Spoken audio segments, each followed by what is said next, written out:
Yo, what is going on, guys? Welcome back to another video. So it's time for our weekly tier list Tuesday, and there's really only one thing on people's minds right now, that of course being the Four Nations final on Thursday, the United States versus Team Canada. So we had to do something relating to that. So I decided to tier list all 42 players that could potentially play in this game. Obviously, there's going to be some healthy scratches. Not every single one of these players are going to be playing, but yeah, I thought this would be a fun exercise just to look at how loaded both of these teams are and how great of a matchup that we're in store for on Thursday. Obviously, it delivered on Saturday, and now the stakes are even higher. It's going to be awesome. So let's get into it. Here are our tiers. The best. This might be one player. Well, for sure going to be one player. Might be two. Might be three. We'll see. Superstar, top 15-ish player in the entire NHL. Star, top 30, 35, maybe top 40. Elite, pretty self-explanatory, like 35 to 80 in the NHL. And then very good or good. These guys are top of the lineup guys with their NHL teams. And we're picked for these teams because either their general manager was the manager of Team Canada or Team USA, or they have like a specific skill set defensively or something like that, physicality that resulted in them making the team. Still very good or good players, just in the grand scheme of these teams being so loaded, are kind of bottom of the lineup guys. Let's get into it. Up first, Quinn Hughes, who could potentially play. They're going to need another injury, defenseman injury. Jake Sanders might have to take one for the team. But yeah, he's a superstar. Last year, won the Norris. This year, definitely the per-game best defenseman in the entire NHL. The only problem is he has missed 8 games, so I definitely understand why you would have Cale Makar. I have Cale Makar as my guy right now, or even a Zach Werenski at Hughes. But on a per-game basis, has been the best defenseman in the NHL for the last season and a half. That's not really up for debate. Brock Nelson. We go Hughes, Brock Nelson, then Connor McDavid, only fitting. Very good player. The prior 3 seasons, I'd argue that he'd been elite, but his NHL production fell off a decent amount, and on this Team USA, he's just required to play on the 4th line and kill penalties. He's been effective at that, but yeah, Brock Nelson, no longer quite an elite player now that he's 33, 34 years old. Our first best spot gets filled by Connor McDavid. Pretty fitting considering he's the best player in the entire NHL. Having a very good tournament. Not exactly lighting it up, but yeah, playing very good, and teams are having to game plan completely around him. He's been awesome. Mitch Marner, I'm only going to go with star. Yes, he did have that game-winning goal against Team Sweden, but I think he's had a pretty bad tournament. And yes, he's having a really good regular season, but we've consistently seen this, and this tournament has just been a reminder. Whenever the game gets tighter and more physical, he tends to kind of shy away and go invisible. Still a top 20 player in the entire NHL, I'd say. And there's guys that might have in Superstar that I'd rather have in the regular season than Mitch Marner. But the track record when it matters most is just very concerning. Connor Hellebuyck, he's stepped up in a big way. And even before that, his narrative of being a playoff choker is kind of stupid. When you look at 2018, you look at 2021, he's only allowed 2 goals on like 50 shots thus far in this tournament. He's been awesome. He's solidifying himself as the best goalie in the entire NHL.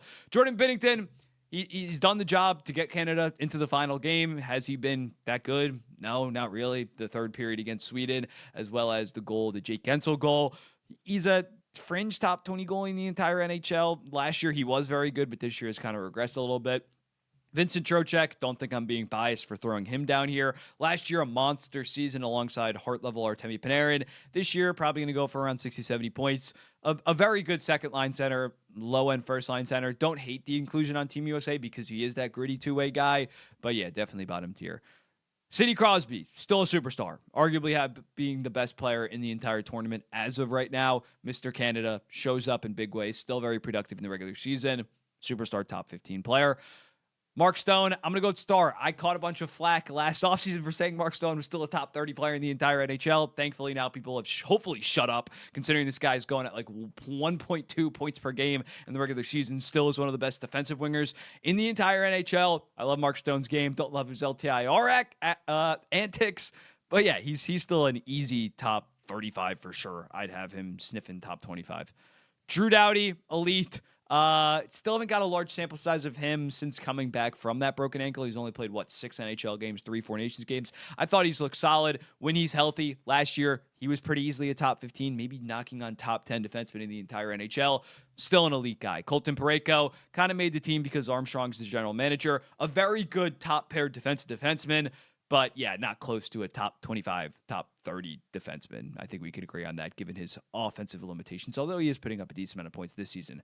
Cale Makar, superstar. Him alongside Quinn Hughes, the 2 best defensemen in the entire NHL at this point. It's kind of consensus. Offensively, gives you like 90-ish points a year while being very good defensively. He's going to be a future Hall of Famer, probably top 10 defenseman of all time. Sam Bennett, very good / good. To start the season, he was elite. He was a menace. He was going at like 40 and 40 pace in his contract year. Then he kind of just went invisible. And on this Team Canada, similarly to guys like Brock Nelson and Trocheck, isn't really required to do much. Just be a pest in that bottom six. Sam Reinhart, star, last year at a top 10 season in the entire NHL, maybe like knocking out top 5 with 57 goals. This year, going to go north of like 85 points, north of 40 goals, while arguably being the Selke pick right now. Back-to-back seasons of that caliber, you're a you're probably a top 20 player in the entire NHL. I think I had him either 20 or 21. Brandon Hagel, elite based on what he did last year. He's just been getting better every single season for the most part. 64 points, then 75. This year, probably going to go for around 85 while being a very good two-way player. Just a guy that you'd love to have as a complementary piece to an elite center. Adam Fox, I'm going to bump him down from superstar to star. This season, he's still been very good, but not quite what we've seen in years past. Still a top 20 player for me, probably, but top 15 is getting a little bit hard to justify, and especially in this best-on-best tournament. He's been not playing a lot for the United States, especially against Canada. He is similarly to a Mitch Marner when the going. He did have a good playoff run in 2022. He was their best player, best skater. But yeah, when the game gets a little bit physical, Adam Fox, what am I trying to say? Adam Fox, just doesn't play as good. I don't know. Next up, we got Jake Ottinger. I'm going to go with elite. Has stacked just multiple very, very good elite seasons for the Dallas Stars. Yes, Dallas is a very good team, but they're a very good team because Jake Ottinger is a very good elite goaltender. Kyle Connor. I'm going to put Kyle Connor in elite. I have been very disappointed in Kyle Connor. Again, similarly to an Adam Fox, to a Mitch Marner. When the game gets tighter, a smaller guy like Kyle Connor has struggled a decent amount for Team USA. He got bumped down to like the 4th line. Yeah, I'm not really moved by Kyle Connor. He's definitely still a top 40 player in the entire NHL.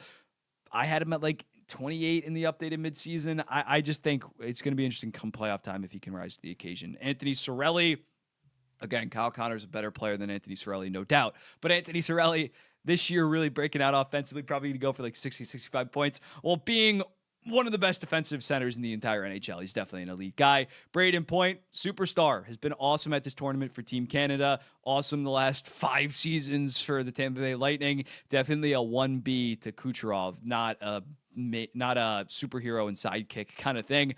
He's awesome. Seth Jarvis, I think Seth Jarvis is pretty elite as well. Got a little bit of a slow start offensively this year and dealt with injuries, but he's going for like 35 and 35 with elite defense. He basically did that exactly last year. Just a hard nose. He's kind of like a younger Brad Marchand in a way, but Brad Marchand, I'm going to go with very good or good. I don't think that he's that elite anymore. Still a very, very good first liner. Gives you 60 points. Gives you pest two-way abilities.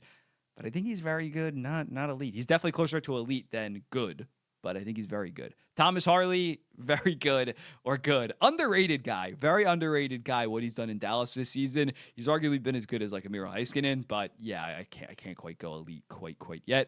Jake Sanderson, same thing. I think Sanderson is slightly better than Thomas Harley, but I just need to see one more season of what he's doing right now, around 50-ish points, very good defensively, before I bump him into elite top 15 defenseman in the NHL status. Right now, he's probably somewhere between like 16 to 25.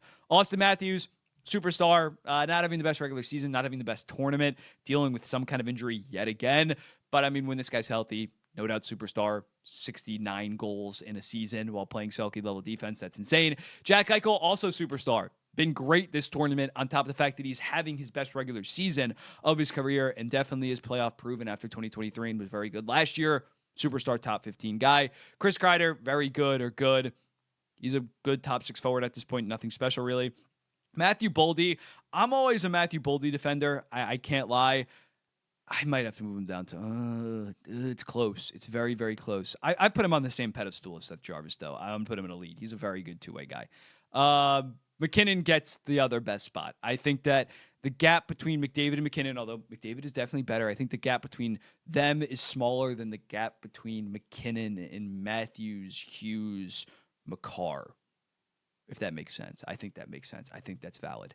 Gensel, star, just scores big-ass goals, gives you 40 and 40 every single season, and shows the hell up in the playoffs.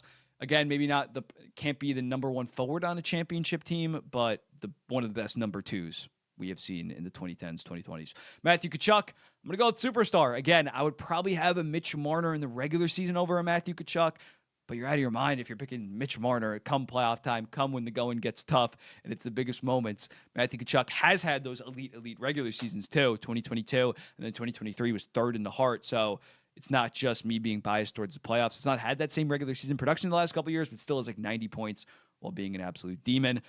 Devon Toews nowadays, very good top pair defenseman. I'm not sure he's elite like in his prior seasons. Still very good. Still probably, again, like Sanderson, like other guys that we're going to talk about, top 16 to 25 defenseman in the NHL. But I'm not sure I can quite go with elite. Brock Faber, I'm also going to go with very good or good. I might have to move down Jarvis and Boldy. We'll see how the rest of this shakes out. Brady Tkachuk, I'll go with star, fringe star, but again, we just see what this guy does when the lights are the brightest. He shows up in a big way. Well, we've only seen it now, but if it comes playoff time, you're going to see, like with Matthew Tkachuk, this guy's going to be an absolute dog. Brady Tkachuk has risen to the occasion and has been a 35 and 45 kind of guy regular season the last couple of years. Travis Sanheim, very good top pair defenseman, but not a true number one, not close really to elite. Next up, we got Zach Werenski, and I mean, if he continues to do what he's doing this regular season, and he's been awesome in this tournament, he's going to get the bump to superstar relatively soon. But I mean, this is his first true star. I've been a Zach Werenski defender for a while. I had him in the top 50 this summer. Star. Definitely a top 30 player, top 25 player at this point. I'm not sure I can quite throw him up there with the big dogs quite yet. Noah Hannafin, very good top pair defenseman, impressed me against Canada in a big way. The physicality that he brought was great. The McDavid play swallowed McDavid, or McDavid tried to like elbow him. But that was awesome, and Noah Hannafin's been very good. Swayman, good, very good. This year he's been kind of shit, but in prior years he's been elite, borderline star, so you got to respect that. But I mean, I still have him at the bottom tier. He's definitely bottom tier right now. Jack Hughes, this is tough because I think I would have put him in superstar. I understand if you call me biased on this one because I criticize Marner and Fox for being undersized guys that don't show up in the moment. Jack Hughes has been a little bit disappointing at this tournament, but I still think, considering he's a center, I think I still would have him as a top 15 player in the entire NHL. Sue me if you call me biased. You're probably right on this one. Jacob Slavin, I'll go with star. I previously had this guy in the 30s of my top 50 players. I stupidly took him out this season.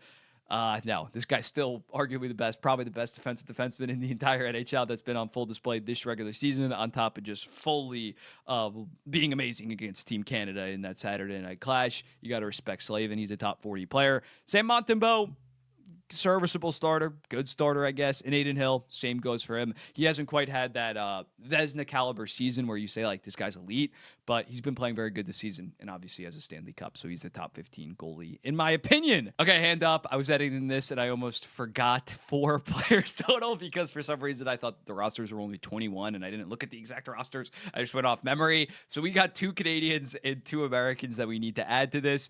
Dylan Larkin, first and foremost. Very close between star and elite, but I think I'm going to slightly lean towards elite.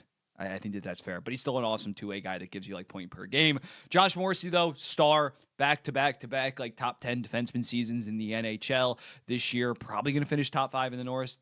Did he 2 years ago, I think, as well. He's awesome. He's awesome. JT Miller, I think you got to go with elite, a little bit down here. This year, he has been very good for Team USA, 103 points last year, but he is 32 years old. Still a top 50 player, but yeah, I think I'm more so elite than star. And also, Konechny, like with Larkin, it's a tweener. He's a top 40-ish guy for me, and I can see you say star, considering what he's doing on such a bad Philadelphia Flyers team, at least talent-wise. He's been awesome, might hit like 90 points this year, but I think I'm going to safely lean towards elite instead. But yeah, let me know in the comments. What do you think about this tier list? Let me move myself out of the way. I think this is pretty fair. Definitely maybe glazing Jarvis and Boldy a little bit. There's not really that much of a difference between some of the guys in the elite tier and the very good or good. But yeah, that's my tier list. Maybe I'll move up Brad to kind of avoid some controversy there. But let me know in the comments. What do you think about it? Who would you move up? Who would you move down? I'll definitely be talking more about this game in the coming days. We'll probably be doing a live stream on Thursday at 8 p.m. Go USA. I'll be seeing you in the next one. Peace.